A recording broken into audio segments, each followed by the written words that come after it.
Just 5 days before the Royal Rumbles in Saudi Arabia, Raw hit the Netflix airways from Toronto, a jam-packed show. AJ Styles talked about his potentially career-ending match with Gunther on Saturday. New #1 contenders were determined. Natalya addressed her betrayal of Maxine Dupree, and Adam Pearce invited Braun Breaker to talk about the Badass's recent actions. So a lot going on, and we started things off with AJ Styles addressing his match with Gunther, in which he loses and he must retire. After asserting there's no reason that the 2026 cannot be his year, the cult of personality played and CM Punk made his way to the ring. A back and forth ensued on the mic, with the Phenomenal One taking exception to the idea that the best in the world didn't think he could beat Gunther, leading to a challenge for a match on the show tonight. Punk insisted on putting the World Heavyweight Championship on the line, and the match was agreed to close it out. Obviously set up a big main event, and yeah, that was kind of the point. Did it well, and just kind of heightens up the belief that this may be it for AJ. Before we moved on to Vaquer, Ripley and EA Sky versus Morgan, Roxanne Perez and Raquel Rodriguez.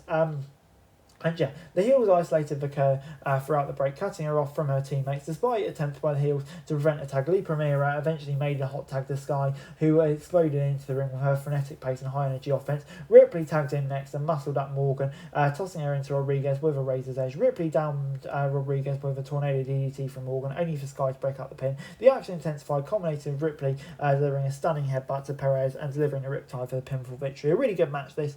Obviously makes the champs look strong, and yeah, I think we still got some legs to go in his storyline. 7 out of 10. We then got Paul Heyman giving his typical grandiose introduction of each member of the division before calling out Adam Pearce, ready for a face-to-face with the Raw GM after accusing him of putting his hands on Braun and planting breast nuts for Rey Mysterio to use in last week's victory. Pearce apologised for taking things too far, then revealed that Breaker's suspension lifted, so he's in the Royal Rumble Saturday. So are the rest of the division, ended by informing Theory that he will be squaring off with Rey Mysterio now, and that was happened after the break.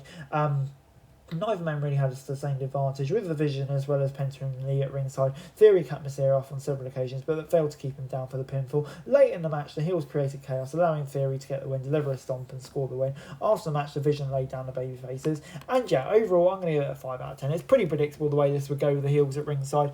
I don't know, makes the Vision look strong though, but yeah, shame for Mysterio and some rumours of him sustaining injury, so hopefully he's okay. Michael Cole then sat down with Gunther, and Gunther claimed he backed Styles into a corner because he wanted something to gain from beating him. He also claimed that he was tired of the old timers around there and took moments away from Goldberg and Cena, and he'll do the same to AJ Styles. He turned his attention to Cole and said he could easily end his career, but he wants the play-by-play announcer to make the call. The career of AJ Styles is over. Yeah, this was really good. Great Gunther promo, building it up in the past, and then obviously saying what he'd do now, threatening Cole. I just thought this was a great promo from Gunther. As we then went on to the #1 contenders match between Alpha Academy, Creed Brothers, New Day and Los Americanos.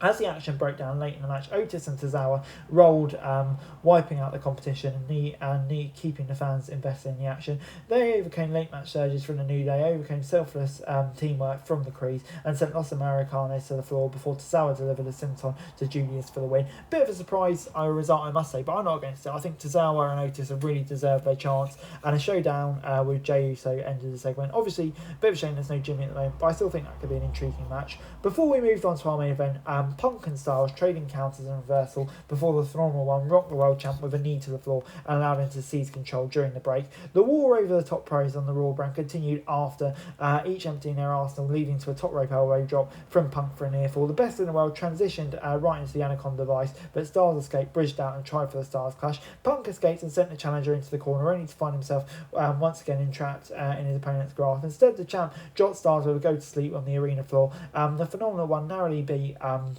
account, returning to the ring before the official Jessica Carr reached 10. Styles played possum, catching Punk with a stomping near fall. The challenger tried for a phenomenal full run, but Punk rocked him off the ropes. Late in the match, as Punk and Styles battled for one last upper hand, Finn Balor entered the ring and attacked the champ.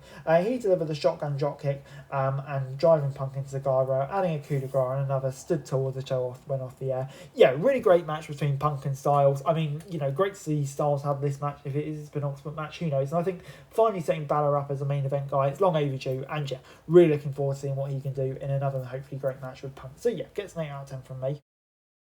Overall, Raw gets a 7 out of 10. This was a really good show, I thought. Great main event. The segments had teeth, pointed to the development. Obviously, the vision clearly has a higher level help. As a go home for the Royal Rumble, though, did it work? Personally, I'm not sure. I don't know if we've really built it enough. But, we'll find out, I think, when we get to Iridia. Because, it's a Rumble match. It's still going to be great fun, isn't it? Hey, guys, that's it for this video. Thanks very much for watching. Remember to like, share, subscribe. Follow us on our socials. Link in the description below for daily wrestling news, meme, and content. Subscribe to our other channels on screen right now, that'd be greatly appreciated. Thanks very much for watching. Peace out.